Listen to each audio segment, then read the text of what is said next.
সন্ধ্যা বন্ধুরা, আর আমি রাত্রিবেলায় বানাতে চলছি ডাল।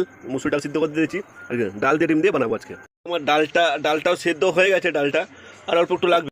মশলা করে নিয়েছি, এর মধ্যে দিয়েছি একটু আদা, রসুন, টমেটো, একটু জিরে আর একটু শুকনো লঙ্কা। আমি ডিমটাকে ছাড়িয়ে নেবো, এদিকে ডিমটা ছাড়িয়ে দেবো রান্নাটা। এদিকে আবার কড়াই গরম করতে দিয়ে দিয়েছি, এবার কড়াইয়ের মধ্যে একটু সর্ষের তেল দিয়ে দেবো, কিন্তু পেঁয়াজটা একটু মশলাটা করবো। আমার তেল গরম হয়ে গেছে, আমি পেঁয়াজগুলো ভেজে নেবো মশলা করে।